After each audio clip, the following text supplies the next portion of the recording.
With Wuthering Waves right around the corner, we're starting to see a few tier lists and who should you pull videos in regards to the standard 5-star characters. And at first I considered doing the same, but as I got around halfway through the video, I started to wonder what the point of it was. This wasn't because my opinion generally matched the opinion of everyone else, and that I wouldn't be presenting anything new. I'd still post that video anyways. In fact, I could just speedrun it right now. Ling Yang and Jian Xin are getting reworked, so you can't really accurately judge their longevity for now, but based on their CBT performance, they would be the lowest priority. Encore sits in the middle of the pack, but because she's a DPS, she'll be among the first to be replaced when the next fusion DPS arrives. The top two contenders are going to be Kuro and Verina. Kuro will offer immediate short-term gain, as he is the best DPS of the three standard DPS characters, and will receive a buff with Yinlin as her outro skill buffs electro damage. Verina offers the most longevity as a supporting character who heals and buffs your team's attack. She'll likely be the last standard character to be power crept in the future, and will be a meta choice at the game's launch. Roll credits, that's the video, don't forget to like and subscribe. But wait, the reasoning behind this general list is that DPS characters are commonly replaced before supporting characters, as every new limited DPS is going to continuously push the damage ceiling higher and higher, while supports will always provide a useful utility to your team. With that logic, why invest in Ling Yang when you can instead get the newer, stronger Glacio DPS coming out in 1.2? This is just a fake example, we don't know who's coming out in 1.2. But that doesn't change the fact that eventually we'll see a new Glacio DPS, a new Fusion DPS, a new Electro DPS that will directly compete and likely outclass the standard characters. These kind of lists and guide videos can discourage players who may take interest in a character ranked low on the list and feel pressure to go for a character they don't want in hopes of not ruining their account.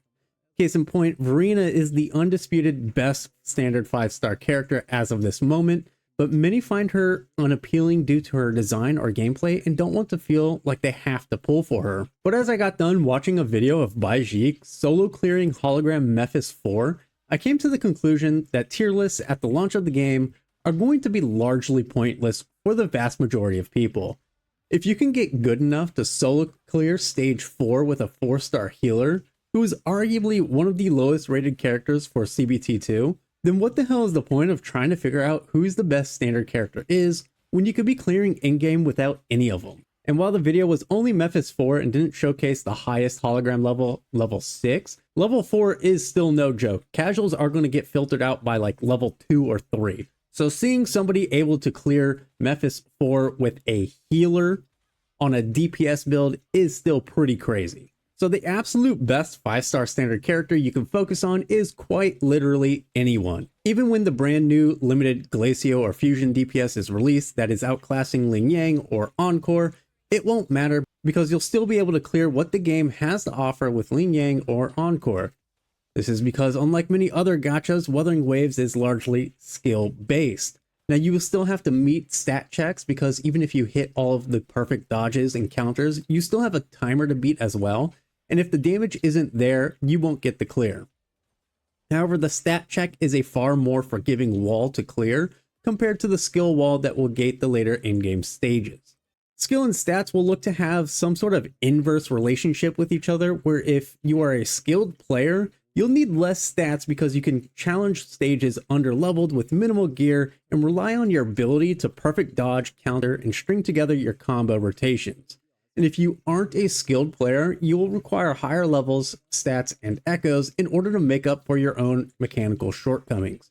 But even if you acquire the stats to not get one shot over missing a dodge or counter, you still need to pass the skill check in order to clear the stage. If you can't pass the skill check, it doesn't matter if you're playing as Ling Yang or the better Glacio DPS number 7. So if you're interested in Ling Yang because he's a wholesome boy, or hell, any of the other 4-star characters that are going to rank low on these lists as we get closer to launch, just go for it. You may need to work a bit harder and get good, but a game is best enjoyed with a character you like. I know no tier list is going to stop me from making Yang Yang my main DPS, even though Jian's literally right there. So don't sweat the details. Let me know down below who you want from the standard banner. Who do you plan on maining at release? I'll be streaming the launch of Wuthering Waves on Twitch. I'll leave the link in the description below. Don't forget to like and subscribe, and thank you for watching.